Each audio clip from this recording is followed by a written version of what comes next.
He's teasing. I'm going to be making a very big announcement on Tuesday, November 15th at Mar-a-Lago. And all but promising. Let me just say that I think that a lot of people are going to be very happy. Leaving little mystery about his motivation tonight at Mar-a-Lago. They must be expecting something big tonight.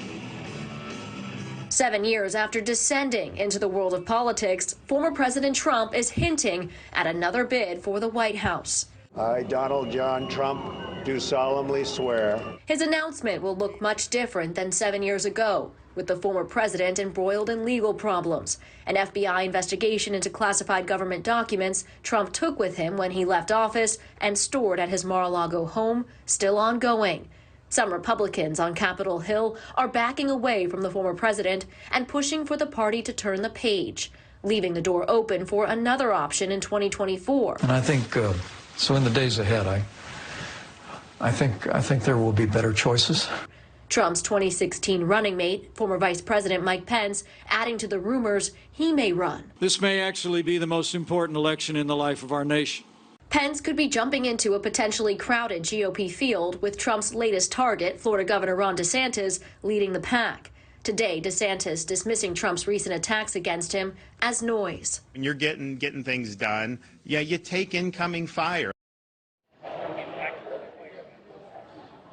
And former President Trump expected to make that announcement at 9 p.m. Eastern, all signs pointing to him saying exactly what we are expecting, that he is going to run again in 2024. Nichole? All right, Kelly, thank you for that. All right, let's bring in now Bob Cusack, editor-in-chief with our partners at The Hill. Bob, thank you for talking to us. As you well know, Republicans did not have midterm success, or not the red wave that was expected. Is tonight's anticipated announcement a mistake? Well, a lot of Republicans think it is a mistake, Nichole, because they want to win that seat in Georgia that's going to a runoff, and these Republican critics of Trump blame the former president for losing the Senate in Georgia 2 years ago in 2 runoffs in that state. So a lot of Republicans publicly and privately urged Trump to wait until that contest is over. It's not going to matter for the battle of the Senate, but it is a big Senate race, and 1 seat matters in the Senate. So I think it could be a mistake, but Trump has been itching to run. I talked to him over the summer, and you could get this. You got the sense he wanted to announce it right then and there, but for legal and financial reasons, it's better for him to wait until after the midterm. So he's doing it tonight, it seems. All right, Bob. So as anybody in the media knows, as anybody in politics knows, people have been counting Trump out since he came down that escalator in 2015. He always manages to bounce back. How can we be certain his popularity really has taken any type of significant hit at this point? We can't for sure. If you look at some early state primary polls, and they're so early, obviously Trump is not in officially yet. DeSantis is not in officially yet. There's going to be others, like Kelly was saying, it's going to be a crowded field.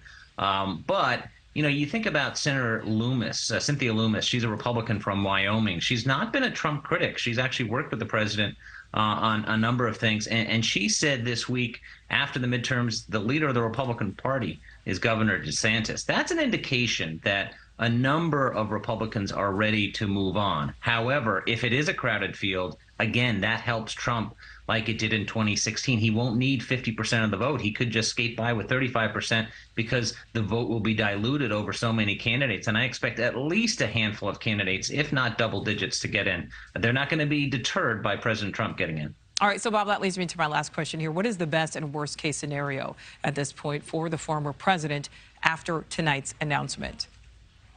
Well, the best case scenario is that he gets a rematch with President Biden. That race was very close, and that he's able to, you know, he's a very good campaigner. So you really can't count him out. It's going to be interesting to see how DeSantis continues to fend off these Trump attacks. That's the best case scenario, and that if he wins the nomination, certainly he could defeat President Biden. He almost did before. Had he handled COVID better and had a better first debate, he would have beaten Joe Biden. It was that close. Worst case scenario, he's indicted. DeSantis topples him, and it's an embarrassment to the end of his political career. And he's not going to go quietly, Nichole. Thank you for watching. Go to newsnationnow.com to find News Nation on your television provider. And don't forget to click the red subscribe button below to get more of News Nation's fact-driven, unbiased coverage.